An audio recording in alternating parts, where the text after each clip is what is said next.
I was coming from west with a car full of ganja, full of ganja, full of ganja. Driving so skillful, me no try make no swerve, try make no swerve, try make no swerve. But as me reach up a junction, the vehicle a malfunction. Me say to myself, what is this? But me keep me composure, no one cops pull me over. So me never try get panic because me car full of herbs, full of herbs. And if them catch me lot of time, me a go serve. Car full of herbs, full of herbs. And if them catch me lot of time, me a go serve. Shit. Shit. Really feel it. It's here.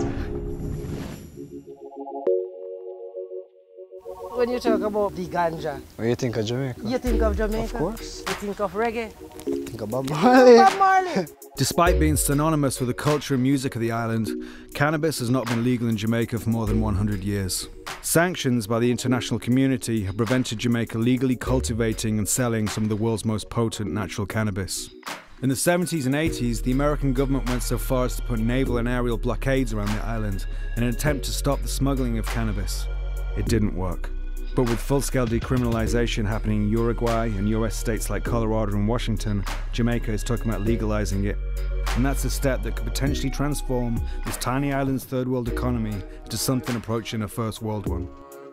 In October 2013, Member of Parliament Raymond Price put forward a motion that renewed debate over legalizing cannabis in Jamaica. I moved a resolution in Parliament which calls for the decriminalization of ganja for personal use, for medical use, as well as for religious purposes.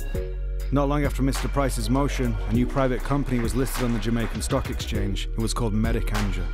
Professor Henry Lowe has taken to patent a lot of Jamaican old wives' tales and cures. I'm Henry Lowe, the chief scientist and the executive chairman of the Biotech R&D Institute, as well as the recently launched Medicanja company. I was part of the team that developed the first product from ganja called Canisol way back in 1972, helped to treat glaucoma. I am from rural Jamaica.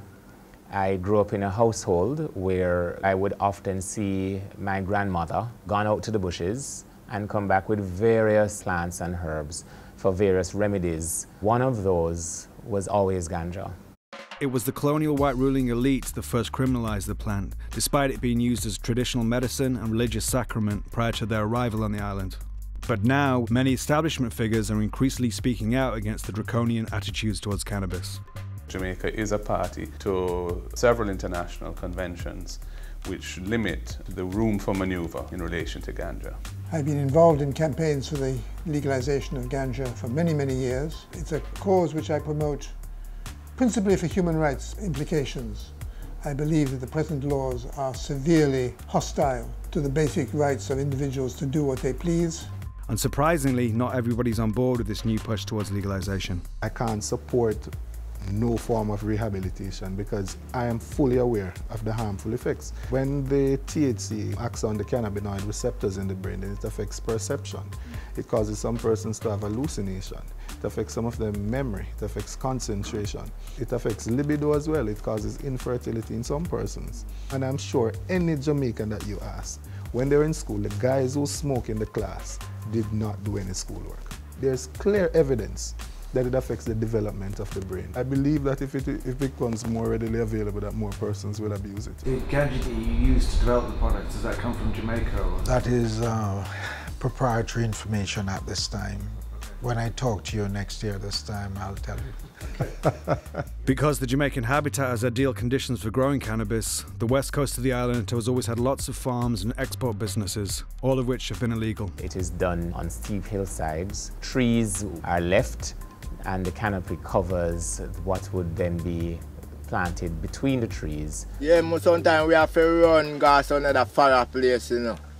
Yeah, go set up camp again. Move up. Yeah, come on time I'll hide me there, so I know how we are there and our secret, man. You see? Couple time well. Yeah, we feel donated because you don't know, so we are depend by thing I get mashed up. Yeah. But we still have to go back again, go start over again. Go for another fire. To some Jamaicans, the buying and selling of cannabis is an integral part of their economy, especially in low-income neighbourhoods such as Tivoli Gardens in Kingston.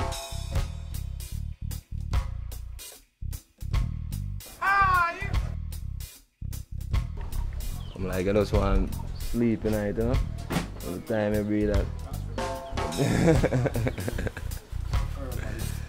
I just want to have a pillar of herbs. We need to legalize it because the outside world is making money off it. We need to have coffee shops to and show your ID and go purchase a little dry weed and sit down and comfortably, you know? Because we there so I draw a chalice, so we're not comfortable. Police running pound. Go up and wall only in and smoke ganja.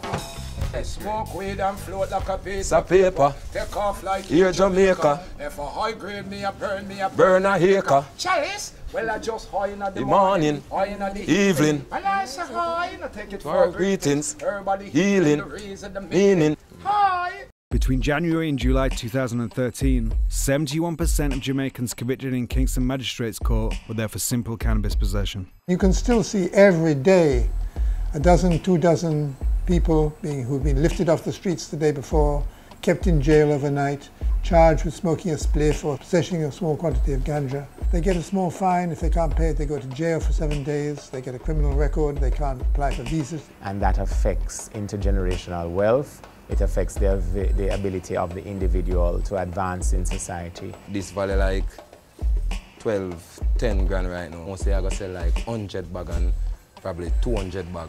Yeah, to make back your money. This is a big business, you know. We have so much the best marijuana. And we have to run, we have a fight. Right now, me stand up as with this, you know, police can't pop in there, you know, it's a charge this. A big charge is to me right now, you know. Once you have a ganja conviction, in a sense, you're marked for life. So people are fall out of jobs quick right now, more than all them get a work. So that's why more people just turn to marijuana. As well as people who sell the plant for their livelihood, there are also countless young Jamaicans who grow their own cannabis for personal use. We are in an undisclosed location looking over Portmore in St. Andrew. This earth, they call it Terra Rosa. It's red dirt, perfect place to grow. We have a whole lot of those youths, street youths, willing to go find somewhere in the hill to grow this. And right now those kids are doing nothing. They just walk on the streets and beg. A lot of these youths will definitely take up farming just because of that. How are we going to regulate it? Persons who need to obtain license to grow it. And I'm not sure how many of them would actually be able to pay for those licenses. If you want to have license, you have to have this, you have to have that. You have the big farm them and grow little weed. Yeah, again, I lie that again. But of all the voices around the new debate, the most passionate come from the Rastafarian community, whose devotees use cannabis daily in religious ceremony and see the plant as sacred. Weed is a degrading, derogatory term to decry and despise the herbs. Even the Bible itself tells you that grass is for the cattle and herbs is for the use of man. Well, this is Jamaican herbs that Peter Tosh would endorse and Bob Marley would love, you know. This is a peace pipe in the Rastafarian culture. They call it chalice. This is Jamaican coconut. So I lift the crown and give praises to His Majesty the King, see? So I bless and sanctify in the name of Jah Rastafari. Haile Selassie I the first, who is the conquering line of Judah. In the name of Jah Rastafari. We chant them down. Selah. Peace, love and unity. And the dew of Herman that descend upon the mountains of Zion. I've been to jail for just a small job, really. Yeah, and I've reported to a court of law and pay. I thought it was $200 some. So it seems to I and I like America has an agenda, innit? With these herbs as a big money-making industry thing. Trying to penalize and sabotage our herbs, which is among the best, or if not the best in the world. They signed some documents down here to kill out the herbs. Yeah.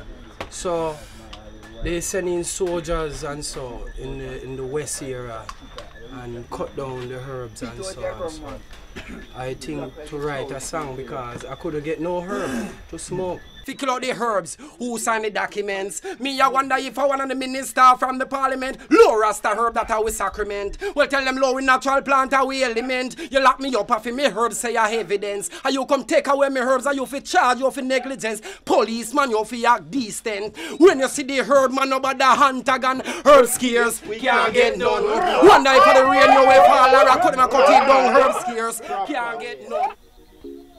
As far as like tourism goes, oh holy my shit, tourism. that's money for the country. It would make going to California and the Netherlands that's like the second and third stop, but we all go to Jamaica first. Yeah. You know what I mean? Profits can be made from the growing and selling of ganja.